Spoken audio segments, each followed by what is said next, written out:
बिस्मिल्लाहिर्रहमानिर्रहीम। अस्सलामुअलैकुम व रहमतुल्लाहि व बरकातुहू। की हाल चाल है जी? ठीक ठाक हो? उम्मीद है अल्लाह ताला दे हुक्म दे नाल इंशाअल्लाह तुसीं सारे ठीक ठाक होवोगे। अल्लाह ताला सब ते रहमत फरमाए, अल्लाह ताला सब नूं अपने हिफ्ज़ो ईमान दे विच रखे। अज दे व्लॉग दे विच मैं तुहानूं एक इंतहाई अफसोसनाक वाक़या कि एक घर दे विच सैलीब्रेशन यानी खुशी मनाई जाती है, बर्थडे दे उत्ते कोई फंक्शन हुंदा ते घर दे विच चंगे चंगे खाने पकदे ने, कोई बाहरों भी लियाए जाते हैं खाने, और उन्हां खाणिਆਂ ਨੂੰ खा के ते फिर घर दे जिहड़े ने ना रात नूं सो जाते हैं। जिस वेले सो जाते हैं पता लगदा कि सारिਆਂ दी तबीयत यकदम खराब हो गई आ, और उन्हां नूं फिर फौरी तौर पर चुक के ते हस्पताल लैके पहुँचाया जाता, और जिस वेले हस्पताल पहुँचते हैं उत्थे उन्हां नूं दाखिल कराया जाता ते हस्पताल पहुँचदियां ही दो बच्चियां जिहड़ियां ना फौरन मौके ते मर जांदियां, और एक बच्चा जिहड़ा हजे दूजियां दो बच्चियां दी वो तदफीन कफन दफन दा हजे काम कर रहे ने कि एक तीसरा बच्चा भी मौके ते मर जांदा। उस तो बाद वालदैन और बच्चे ने उन्हां दा इलाज जारी हुंदा और वो फिर ठीक हो के घर आ जांदे ने। ते उन्हां दे विचों फिर एक बच्चा जिहड़ा कल राती फौत हो गया।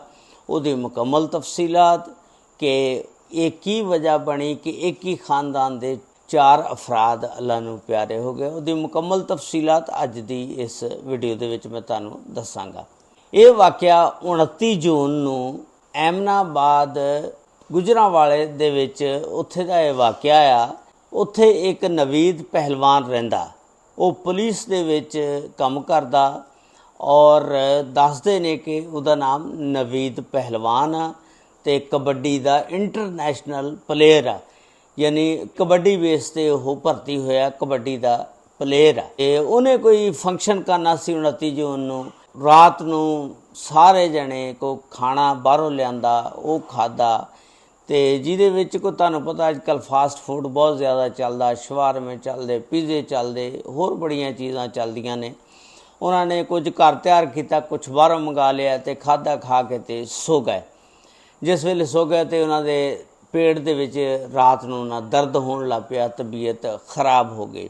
वो फौरी तौर पर हस्पताल पहुँचते हैं।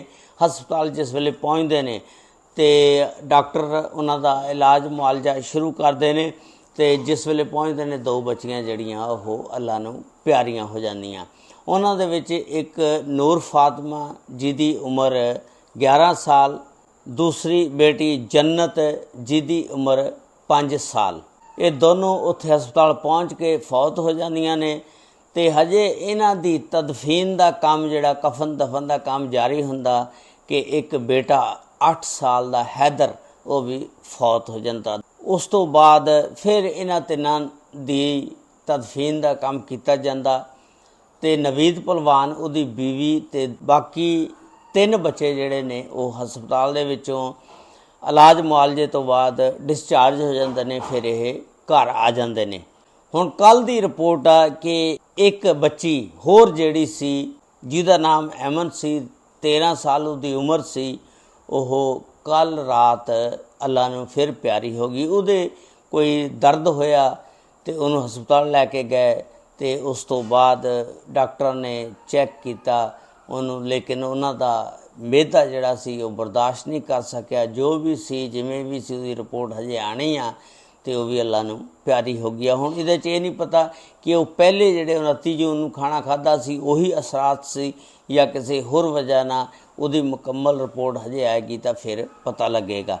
उस तो बाद पुलिस ने जदों इस सारे केस के उत्ते तहकीकात शवाहिद इकट्ठे किए, पता लगा कि जिथों जिथों ये इन्होंने चीज़ां लईआं सी, ये फिर फूड अथार्टी जिहड़ी आ उत्थे उत्थे उन्हां दुकानां ते गई और उत्थों सैंपल लाए।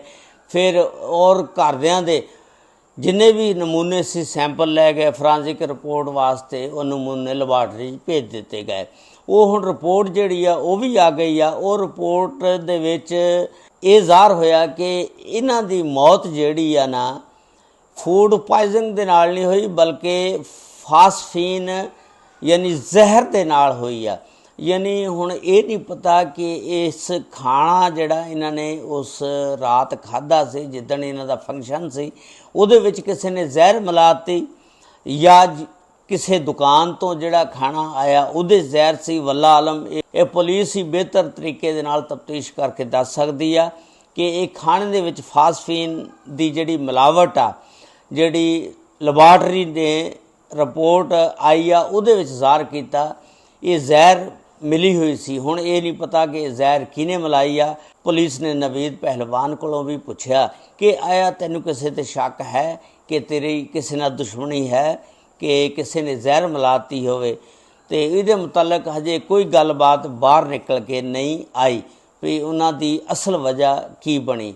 लेकिन रिपोर्ट जिहड़ी आई आ उहदे विच यही ज़ाहिर हो रहा कि फास्फीन यानी आ जिहड़ी कणक असीं लैंदे आ ना घरां दे विच उन्हां दे विच जिहड़ियां गोलियां रखियां जांदियां उहदे विच फास्फीन हुंदी आ। ते कई असीं सुणदे वाकियात कि उहने कणक वालियां गोलियां खा लियां क्योंकि कणक वालियां गोलियां दे विच फास्फीन यानी जहर हुंदी आ जिहदी वजह नाल वो मैदा जिहड़ा बर्दाश्त नहीं कर सकदा और मैदा जिहड़ा वो खराब हो जाता। जिगर मैदा फेफड़े गुरदे सारा कुछ इस फास्फीन की वजह नाल खराब हो जाते हैं। इस तरह ये वाक़या सी जिहड़ा मैं तुहाडे नाल शेयर किया। एक घर दे विच नवीद पहलवान आ उहदे हुण सिर्फ 2 बच्चे बाकी ने ते 4 बच्चे इस तरह अल्लाह नूं प्यारे हो गए ने क्योंकि अल्लाह ताला ने उन्हां दी लिखी इस तरह सी ये जिहड़ी अनहोनी होनी सी। लेकिन गल यह फिर भी सानूं परहेज़ करना चाहिए। बाहर दियां जिहड़ियां असीं चीज़ां खादे आ फास्ट फूड खासकर आ शवारमे पीज़े पता नहीं कित्थों ये चल पे ने। जिहड़े घर दे भी बच्चे देखो शाम नूं ये फास्ट फूड पीज़ा या शवारमा लाजमी खांदे ने। ये भी एक नवीं चीज़ आइटम चल पई आ जिहदे नाल बच्चियां दे मैदे बड़े खराब हो रहे ने और इहदे विच जिहड़ा तैयार करने वाला पीज़ा या शवारमा वो पता नहीं किस तरीके नाल तैयार करदा, उहदे हत्थ किस तरह दे होणगे। बहरहाल परहेज़ ही बेहतर आ बाहर दीयां चीज़ां तो। जिहड़ी भी चीज़ तुसीं खानी आ तुहाडा दिल करदा तुसीं घर दे विच बना के खा लो क्योंकि तुहानूं पता तो है ना असीं खुद तैयार कीती आ। लेकिन हुण जिहड़ियां चीज़ां बाहर तैयार कीतियां जांदियां उन्हां दे मुतलक कोई इलम नहीं कि जिहड़े बंदे ने तैयार कीती आ उहने हत्थ भी धोते सी या नहीं। तो इस तरह बाहर दे खाने तो परहेज़ करो। अल्लाह ताला सब ते रहमत फरमाए। अल्लाह ताला सब नूं अपने हिफ्ज़ो ईमान च रखे। अस्सलामु अलैकुम व रहमतुल्लाहि व बरकातुहू।